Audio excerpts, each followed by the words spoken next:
When I'm not crashing a ladies' painting circle to flex my artistic abilities.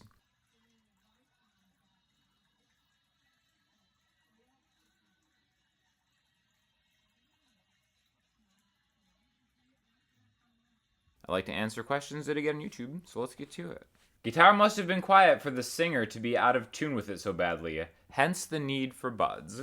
So let me tell you about a time I played an entire song out of key. This was at NAMM, the last NAMM that happened. I guess that was NAMM 2020.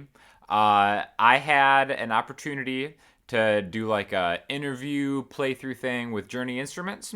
And the way that NAMM works is, if you've ever seen videos of it, it's like the biggest hellscape of noise you'll ever encounter in your entire life, okay? So they have the main floor, where it's like hellscape level 1, but then as you descend deeper into the inferno, there's a basement level, right? And the interview was in the basement level. You can't hear anything, and I had my friend Elizabeth, we were hanging out. She has her own YouTube channel called The Charismatic Voice, which is absolutely crushing it. She is a opera singer, so she used to sing with like the LA Opera, and she's played all over the world and stuff. And we're like, hey, I've got this interview thing, let's just wing it. Let's do a song together. And I have no background in any of that type of music. So she's like, hey, do you know Summertime? Right? I'm like, oh, summertime when the loving's easy. Whatever. Like jazzy, less jazzy. Or more jazzy, less opera. So I thought. And I just looked up the chords on Ultimate Guitar like I always do. I didn't really know the song, but I'm like, whatever. I've done this so many times, just winging performances. I could do it. So it's like, all right, cool, E minor. You know, we can do this, whatever. But it was so noisy, we didn't really have a chance to rehearse, and I just assumed that this was the key that everybody did it in, but it was not the key that an opera singer would do it in. So we start performing, and I'm just kind of playing, and then this ridiculous opera voice just explodes next to my head right next to me. All right, here we go.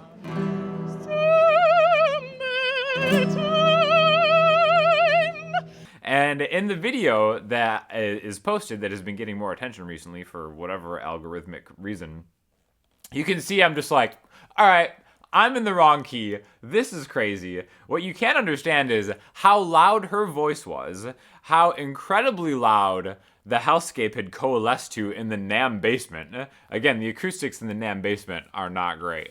But I'm like, you know what? Too far into it, I'm just gonna keep playing these chords. I can barely hear myself anyway.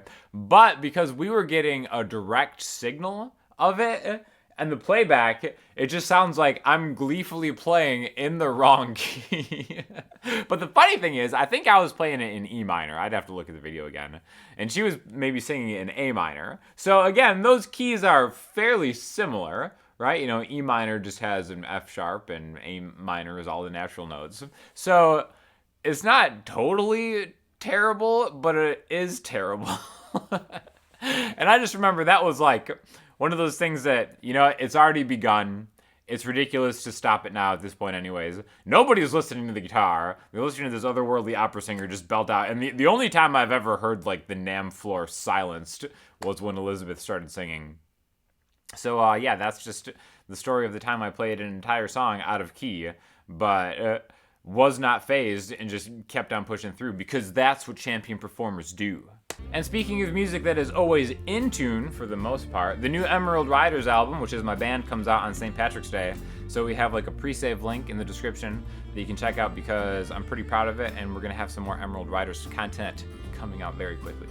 You two are musicians? I thought you were YouTubers. I tell you, you learn something every day. I thought Sean was a failed Shakespearean actor. Sarcasm is the lowest form of wit, but the highest form of intelligence. Failed Shakespearean actor. That's something that is definitely on my bucket list. I think I'll save that for maybe like my 50s. I feel like that seems to be like the wheelhouse of failed Shakespearean actors. But listen, I get it. I'm aware that I have a lot of failed actor energy, which is why I haven't put a lot of energy into becoming a failed actor, because I already have it. That's why I want to be on these Hallmark movies. I'm still waiting for the call to be like, Sean, we need you in this Hallmark Christmas movie. Get here ASAP. Guys, I'm available. I'm just sitting here waiting. Please call me. Real talk, do these mean comments ever hurt your feelings? I understand brushing things off with humor. Just wonder if displaying vulnerability will have a more meaningful influence. You're both great, so please take my question with a grain of salt. So this was on the video I posted last week, which was just like an influx of hate comments that have been coming from the reaction videos I've been doing with Andrea on her channel, which again are super funny. And I get this question a few times. It's like, I make jokes about the mean comments on the internet, Salty Blues comment of the week or whatever. But is there some vulnerability deep down within? There really isn't. But I will say there isn't anymore. I was trained for this.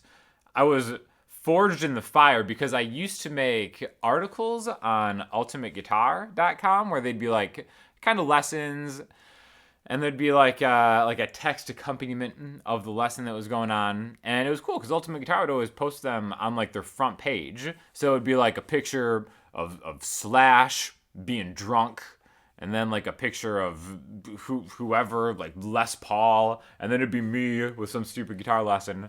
And I just remember that the comments that I would get in the Ultimate Guitar user forum were the meanest, most despicable things I've ever heard anybody say about me.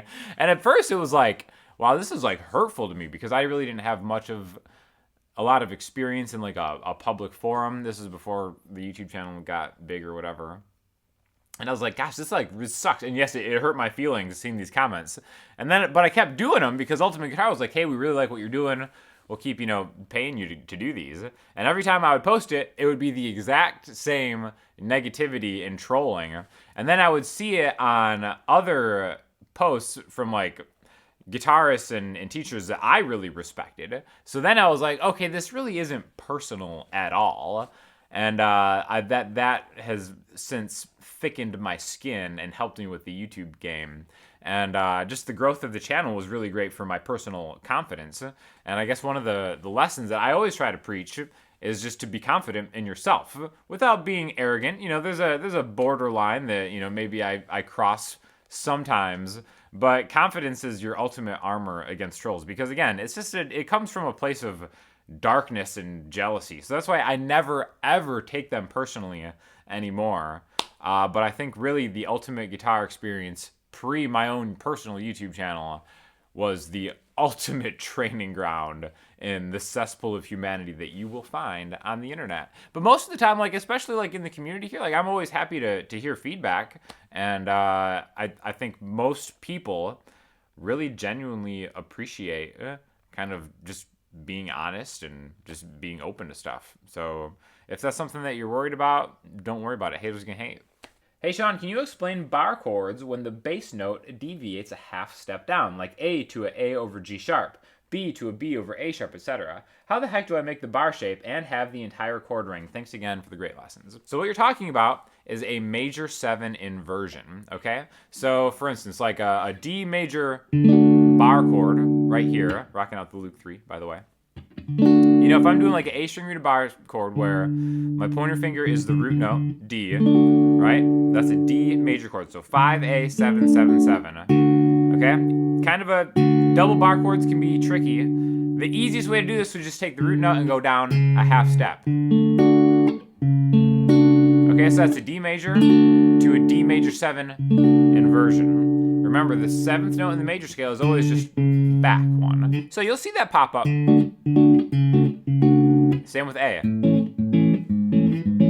Now again, with bar chords, like you're saying, it can be super tricky. Like if you have an A major bar chord rooted on the low E string, it's like, how do I get this to go here, but still get like the B and the E string to ring out? Guess what? It doesn't matter. You don't need it. So my first advice would be to take that major bar chord, right? And then just focus on the lowest 4 strings, and then maybe try to get your pointer finger just to reach back one. And then don't worry about the B string and the E string. If you really want to get crazy, you can, kind of tilt your pointer finger. See how it's like going like here, so I can get the low E and still get that high E string. But again, not necessary. I think the thing about bar chords is we think we always have to get perfect tone throughout all 6 strings when we're barring it. But really, in the context of something musical,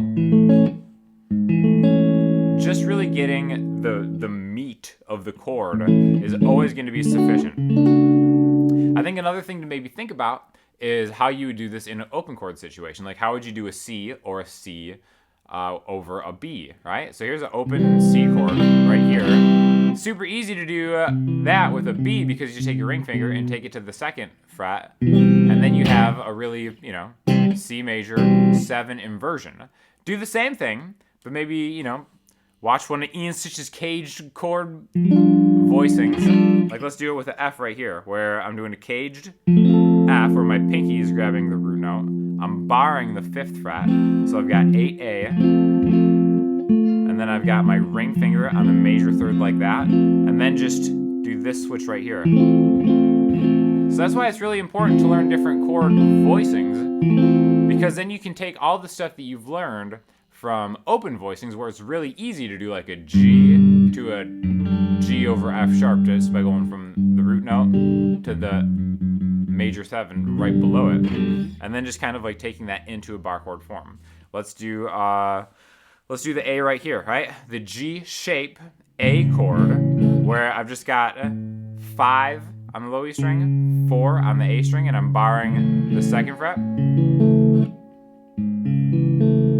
That's a great way to just think of a G chord to a G over F sharp, but really it's an A chord to its major 7, which is G sharp, all right? So I think it's less about trying to force your hand in traditional bar chord positions and more about learning different chord voicings all over the neck, because then the inversions are so much more easier. There's always an inversion somewhere that's going to make it easier. It's funny how even nowadays, if I'm just kind of like jamming and experimenting, I'll be like, oh, what's this cool chord that I just invented? And it's like, oh, that's a C major triad inversion. So that's why it's really important to just kind of work around in different chord voicings, maybe use different voicings that you're not familiar with, because it really opens up a lot of flexibility when it comes to the time that you will encounter a chord that may be super uncomfortable to kind of get to, because there's always an easier option out there. And if you'd like to learn more simple tips and tricks like this, check out my Patreon, where I teach everything in consecutive order for a super, super low monthly price. Do I hear Ladies from the 80s playing in the background? So another thing that we've discovered from doing videos on Andrea's channel is Ladies from the 80s as an instrumental works extremely well as just regular background music for any stupid YouTube video. So if you guys haven't heard Ladies from the 80s, I'll link it below, because I think that's the most slept on video of the last year. Wow, terrible video. You aren't even actually teaching these kids, I presume kids, how to build and harmonize chords by adding the 3rd and 5th, etc. Bad, bad, bad. Why would you presume that I'm teaching children on a video that you yourself are watching? Assuming you're not a child. Bad, bad, bad. Even watching your channel for a lot of years, and these lessons are a great addition. Thank you so much. This was on the guided lesson I posted on Sunday, I believe. And yeah, it's interesting. Those guided lessons where it's basically me just kind of coming up with the concept and then just practicing in real time, and people can join along or jam along for like 20 minutes-ish. The feedback has been phenomenal, but the views aren't really that great just because of, the infinite wisdom of the YouTube algorithm or whatever. So I don't know if I'm going to do them every week like I originally was hoping to. I might be like every other week, but I'll try to keep doing them every week on the Patreon thing. Just because like if you keep posting views that YouTube, or videos that YouTube doesn't end up recommending, like consistently, then they stop recommending everything. So that's why the YouTube game is kind of a dirty game, and you really have to a certain extent, go along with the trends a little bit. And I resist it as much as I possibly can. But again, if you just keep posting stuff that YouTube doesn't send out, that's kind of like, I guess, an indicator of something not to do. But anyways, I really appreciate all the feedback on those lessons, so I'll still keep them coming. But maybe I'm thinking like every other week, but hopefully I'll still keep doing it every week on the Patreon if you guys want me to keep doing that. I was just listening to Either Or last night. Fantastic job. That is some incredible playing and suits your style perfectly. Which Elliott Smith album is your favorite, and is there an Elliott Smith Week Part 2 coming anytime soon? Thanks. This was on the cover of Angelus that I did with Katie. I absolutely love how that turned out. One of my all-time favorite songs that was like the song that really made me fall in love with guitar playing. And I haven't played it in so long, so that's why it was really kind of cool to revisit it with somebody else singing it besides myself. And I think it turned out great. And it's just a great fingerstyle song to learn, so check that out. But yeah, Elliott Smith is my all-time favorite guitar player, I would say. And I think my favorite album is still going to be XO. XO is just such a great album, top to bottom. I guess the only song I really skip is Amity, but only because the intro. And you can just learn so much just listening to him play, and just an absolute genius. And yeah, EXO is my answer, but I really love all his albums. Like, there's not a bad one. And I know a lot of people out there agree with me. A couple years ago, I did a whole Elliott Smith week where I taught like one of the songs. I kind of went like inside the mind of Elliott Smith, did a couple covers and stuff like that. So maybe I'll do that again sometime soon. We'll see what the interest is for that. But definitely, I will keep rocking out the Elliott Smith content as often as I can. So for listening homework this week, I'm going to throw you to a track by Japanese Breakfast called Be Sweet. It's kind of funny how I am slowly but surely crossing over into the chorus on guitar cult. I used to hate chorus on guitar, but I feel like it's being used in a much different way nowadays, and I'm kind of vibing it, so definitely check that out. Also, if you have any questions or comments, hit me up in the comment section, Instagram, Twitter, Patreon, and the website, and I'll talk to y'all soon. Thanks a lot.